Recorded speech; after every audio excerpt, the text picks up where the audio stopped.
Hello दोस्तों, कैसे हो आप सब। आशा करता हूँ कि सब अच्छे होंगे। तो चलिए आइए शुरू करते हैं आज की क्लास। और आज की जो हमारी क्लास रहने वाली है ये यूटेट 2026 के लिए पेपर 2 एसएसटी से रहने वाली है। और इस क्लास का जो हमारा टॉपिक रहने वाला है वो है भारतीय संविधान।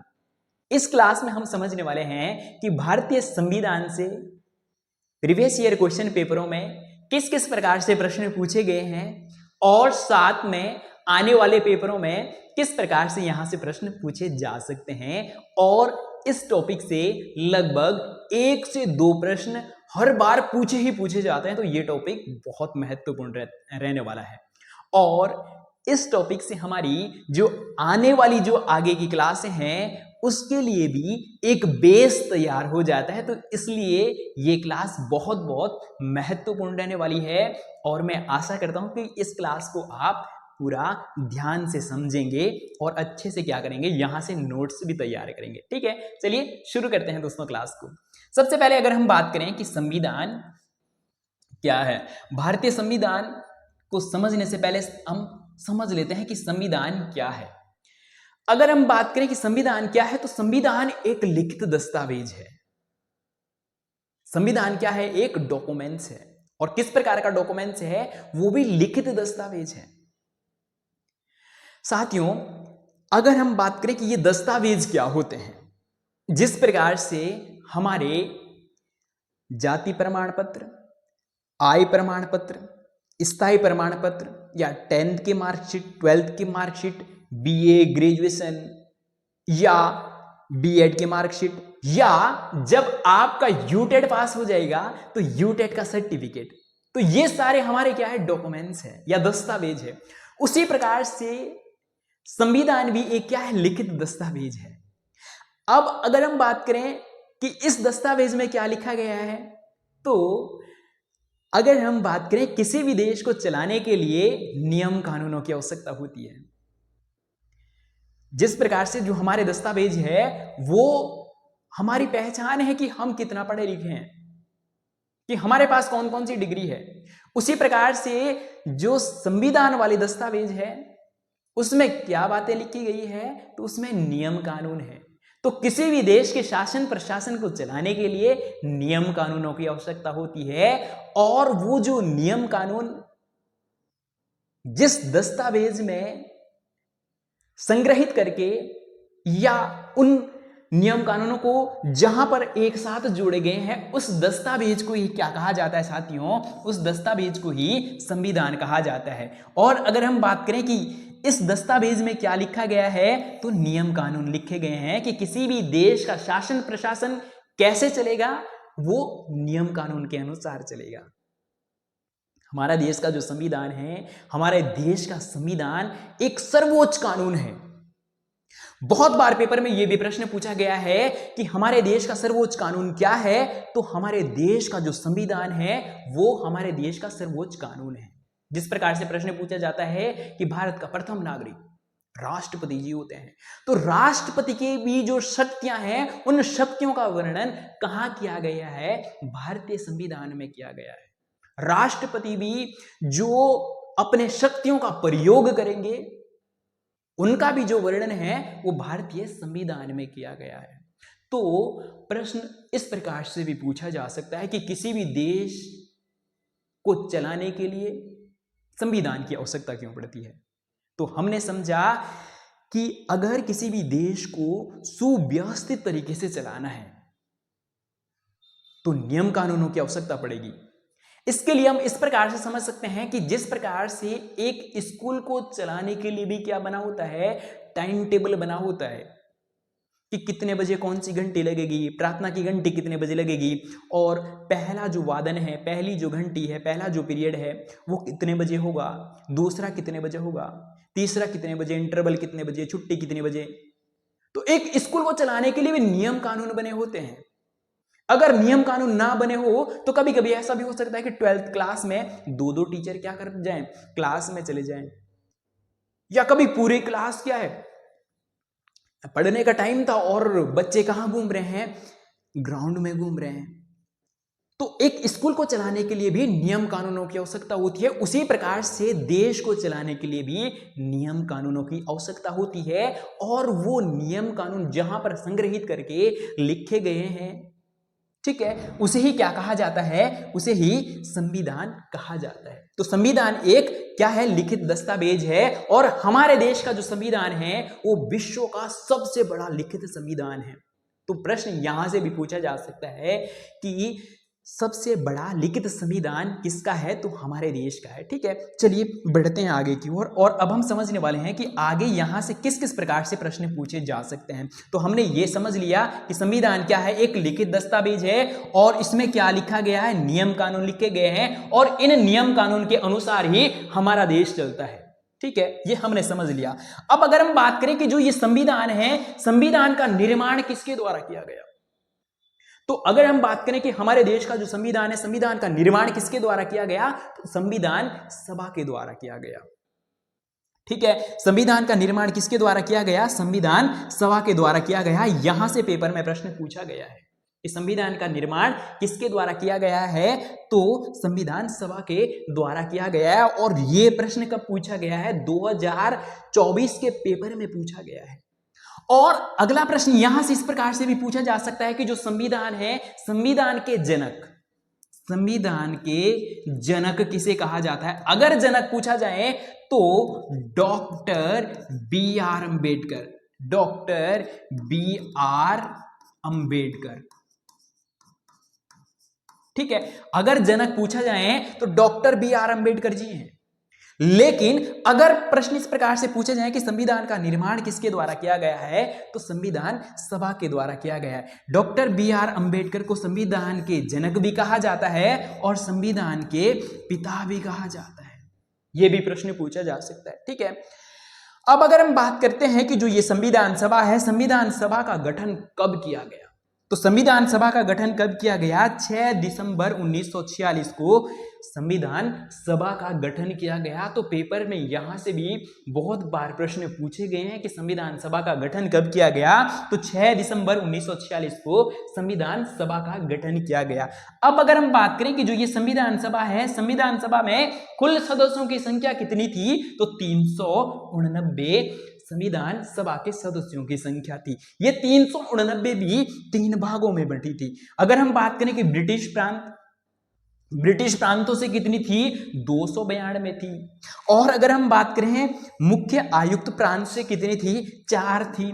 और अगर हम बात करें देसी रियासतें, तो देसी रियासतों से कितनी थी, तो 93 थी। तो टोटल कितनी हो जाएगी, तो बहुत बार यहां से पेपर में प्रश्न पूछा गया है कि जो संविधान सभा है, संविधान सभा की सदस्यों की संख्या कितनी थी, तो 389। ठीक है, यहां से पेपर में बहुत बार प्रश्न पूछा गया है। बढ़ते हैं आगे की ओर। अब हम समझने वाले हैं कि विभाजन के बाद जब भारत और पाकिस्तान का क्या हो जाता है, विभाजन हो जाता है, तो विभाजन के बाद अब जो संविधान सभा है, संविधान सभा के सदस्यों की संख्या कितनी रह जाएगी, तो विभाजन के बाद अब संविधान सभा के सदस्यों की संख्या कितनी रह जाती है, 299 रह जाती है। और 299 में से ब्रिटिश प्रांतों से अगर हम बात करें तो कितने, 229। और अगर हम देसी रियासतों की बात करें तो 200 नहीं 70, मात्र और मात्र 70 सीटें। कहां से, देसी रियासतों से। ठीक है, अब अगला प्रश्न यहां से पेपर में बहुत बार पूछा गया है कि जो संविधान सभा है, संविधान सभा की प्रथम बैठक कब की गई, या संविधान सभा की प्रथम बैठक कब हुई, बहुत इंपॉर्टेंट है। तो संविधान सभा की प्रथम बैठक 9 दिसंबर 1946 को क्या होती है, संविधान सभा की प्रथम बैठक होती है। बहुत महत्वपूर्ण है और यह प्रश्न पेपर में बहुत बार पूछा गया है। और जब 9 दिसंबर 1946 को क्या होती है, संविधान सभा की प्रथम बैठक होती है, इसी दिन 9 दिसंबर को ही संविधान सभा के अस्थायी अध्यक्ष चुने जाते हैं। संविधान सभा के अस्थायी अध्यक्ष बहुत बार पेपर में यह भी प्रश्न पूछा गया है कि संविधान सभा के अस्थायी अध्यक्ष कौन थे, अध्यक्ष। तो संविधान सभा के अस्थायी अध्यक्ष कौन चुने गए 9 दिसंबर 1946 को? तो किन्हें चुना गया? डॉक्टर सच्चिदानंद सिन्हा। डॉक्टर सच्चिदा।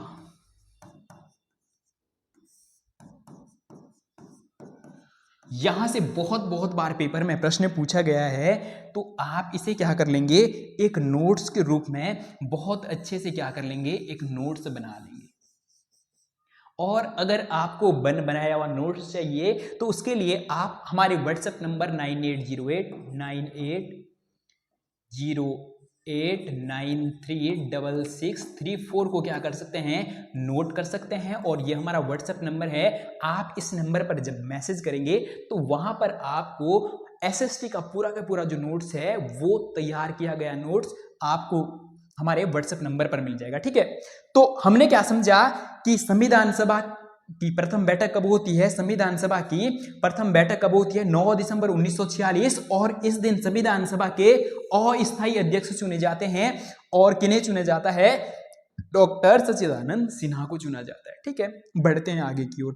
अब अगर हम बात करते हैं 11 दिसंबर 1946, ठीक है, 11 दिसंबर 1946 को संविधान सभा के स्थायी अध्यक्ष चुने जाते हैं। बहुत बहुत महत्वपूर्ण, स्थायी अध्यक्ष। अब अगर हम बात करें कि स्थायी अस्थायी का मतलब क्या है कि ये स्थायी नहीं है, परमानेंट नहीं है।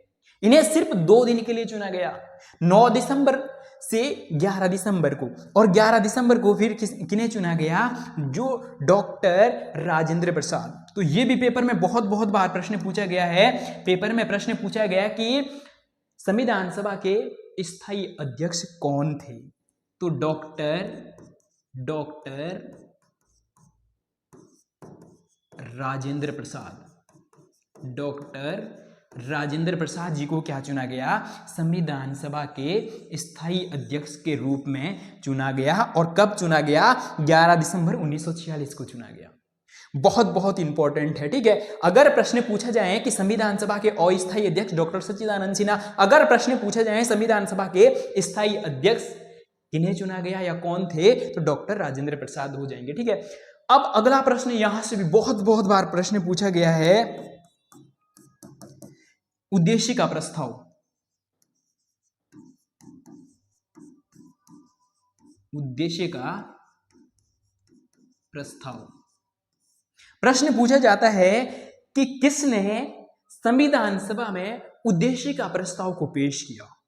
प्रश्न पूछा जाता है कि किसने संविधान सभा में उद्देश्य का प्रस्ताव को पेश किया, तो पंडित जवाहरलाल नेहरू।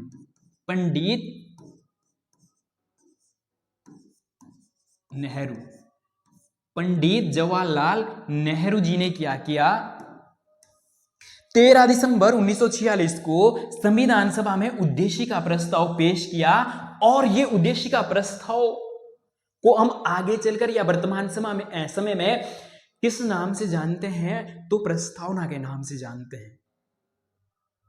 तो साथियों, यहां से पेपर में बहुत बहुत बार प्रश्न पूछे गए हैं। प्रश्न पूछा गया है कि उद्देश्य का प्रस्ताव को संविधान सभा में किसके द्वारा पेश किया गया? बहुत बार प्रश्न पूछा गया, तो पंडित जवाहरलाल नेहरू जी के द्वारा पेश किया गया। और कब पेश किया? तो 13 दिसंबर 1946 को। और प्रश्न पूछा जाता है कि संविधान सभा के स्थायी अध्यक्ष का नाम, तो डॉक्टर राजेंद्र प्रसाद। अगर प्रश्न पूछा जाए कि संविधान सभा के अस्थायी अध्यक्ष का नाम, तो डॉक्टर सच्चिदानंद सिन्हा। अगर प्रश्न पूछा जाए कि संविधान सभा की प्रथम बैठक कब होती है, तो 9 दिसंबर 1946 को। अगर प्रश्न पूछा जाए कि संविधान सभा का गठन कब होता है, तो 6 दिसंबर 1946। अगर प्रश्न पूछा जाए कि जो संविधान सभा है, संविधान सभा के कुल सदस्यों की संख्या कितनी थी, तो कितनी? 389। और अगर प्रश्न पूछा जाए कि जो संविधान सभा है, संविधान सभा में जो देशी रियासतें हैं, देशी रियासतों की संख्या कितनी थी? देशी रियासतों से कितने सदस्य थे? तो कितने? 93 सदस्य। यहां से प्रश्न पूछा जा सकता है। और अगला प्रश्न यह भी पूछा गया है कि जो उद्देश्य का प्रस्ताव है, उद्देश्य का प्रस्ताव को सर्वसहमति द्वारा कब स्वीकृत किया गया? तो 22 जनवरी 22 जनवरी 1947 को पेश कब किया गया? तो 13 दिसंबर 1946 को। और सर्वसहमति द्वारा कब स्वीकार किया गया? 22 जनवरी 1946। तो ये डेट भी क्या है? महत्वपूर्ण है। ठीक है, आशा करता हूं कि अच्छे से समझ में आ गया होगा।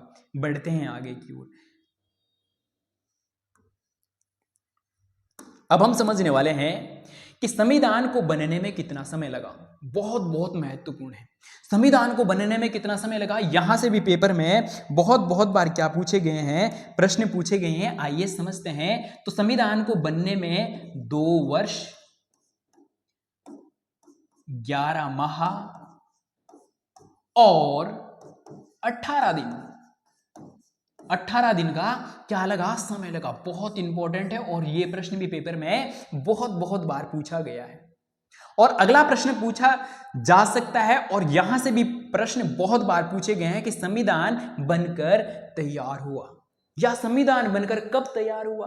तो यहां से भी पेपर में बहुत बार प्रश्न पूछे गए हैं। तो 26 नवंबर 1949 को संविधान बनकर क्या होता है? तैयार होता है। बहुत महत्वपूर्ण है। साथियों, जो ये क्लास है, इस क्लास से लगभग हर बार 2 से 3 प्रश्न पूछे जाते हैं। तो ये क्लास बहुत महत्वपूर्ण है और आगे जाकर जैसे जैसे हम दूसरी क्लासें करेंगे तो वहां पर भी ये चीजें क्या आने वाली है? काम आने वाली है। ठीक है, चलिए बढ़ते हैं आगे की ओर। और फिर यहां से जो ये 26 नवंबर है, 26 नवंबर से एक प्रश्न और पूछा जाता है कि संविधान दिवस कब मनाया जाता है? प्रश्न पूछा जा सकता है संविधान दिवस कब मनाया जाता है? तो यहां से भी क्या पूछा जा सकता है? प्रश्न पूछा जा सकता है कि संविधान दिवस कब मनाया जाता है। तो संविधान दिवस कब मनाया जाता है? तो वो कब? 26 नवंबर को ही संविधान दिवस के रूप में मनाया जाता है। 26 नवंबर को संविधान दिवस के रूप में मनाया जाता है। ठीक है, तो संविधान दिवस कब मनाया जाता है? तो 26 नवंबर को क्या मनाया जाता है? 26 नवंबर का जो दिन है, दिवस है, उसे संविधान दिवस के रूप में मनाया जाता है। ठीक है, चलिए बढ़ते हैं आगे की ओर। अब हम समझने वाले हैं कि संविधान कब लागू हुआ। बनकर तैयार तो कब हो गया था? 26 नवंबर 1949 को बनकर तैयार हो गया था। अब अगर हम बात करते हैं लागू की, लागू कब होता है? तो 26 जनवरी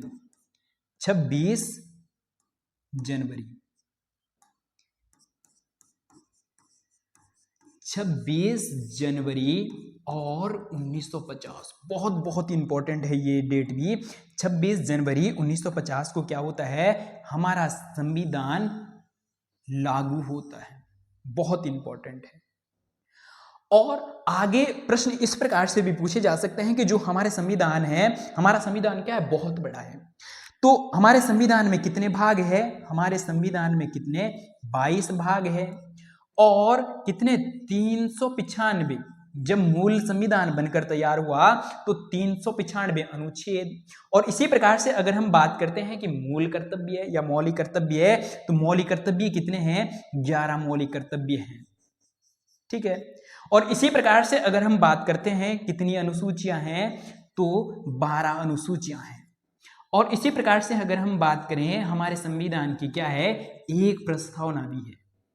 तो हमारा संविधान क्या है? बहुत बड़ा है। तो आगे आने वाली जो हमारी क्लासें हैं, अगली क्लास में हम क्या समझने वाले हैं? भारतीय संविधान की प्रस्तावना को समझने वाले हैं। हम इतना बड़ा संविधान तो नहीं समझ सकते, लेकिन अगर हम भारतीय संविधान की प्रस्तावना भी समझते हैं तो हमें यह अनुमान लग जाता है कि हमारे संविधान में कितनी अच्छी बातें लिखी गई है या कितनी अच्छी बातें बताई गई है। तो जो भारतीय संविधान की प्रस्तावना है, इसे संविधान की आत्मा भी कहा जाता है। तो अगला जो हमारा टॉपिक रहने वाला है वो भारतीय संविधान की आत्मा यानी प्रस्तावना या उद्देशिका से रहने वाला है। और फिर आगे आने वाली क्लासों में हम क्या समझने वाले हैं? जो भारतीय संविधान की 12 अनुसूचियां हैं, यहां से भी लगभग कभी कभी 3 से 4 प्रश्न अनुसूचियों से ही पूछे जाते हैं। 2 प्रश्न एसएसटी में पूछे जाते हैं और कभी कभी एक प्रश्न सीडीपी में और एक प्रश्न हिंदी लैंग्वेज या जो संस्कृत ली होगी आपने या इंग्लिश ली होगी, यहाँ से भी बहुत बहुत बार प्रश्न पूछे गए हैं। और जो मूल कर्तव्य है यहाँ से भी प्रश्न पूछे जाते हैं। और कभी कभी जो हमारे संविधान के 22 भाग है यहाँ से भी प्रश्न पूछे जाते हैं। तो जैसे जैसे हम क्लासें आगे करेंगे वैसे वैसे ये सारी की सारी जो चीजें हैं ये हम बहुत डिटेल से समझने वाले हैं। तो साथियों ये थी आज की क्लास। अगर आपको क्लास अच्छी लगी हो तो वीडियो को लाइक, चैनल को सब्सक्राइब और साथ में एक कमेंट जरूर करें कि आपको ये क्लास कैसी लगी। और इस प्रकार की और क्लासें देखने के लिए हमारे सारथी कोचिंग सेंटर चैनल को सब्सक्राइब करें और इस वीडियो को अपने उन सभी साथियों तक ज्यादा से ज्यादा शेयर करें जिनका भी इस बार यूटेट का पेपर हो। तो चलिए आज के लिए इतना ही, मिलते हैं जल्दी ही इस प्रकार की नेक्स्ट वीडियो में। तब तक के लिए जय हिंद।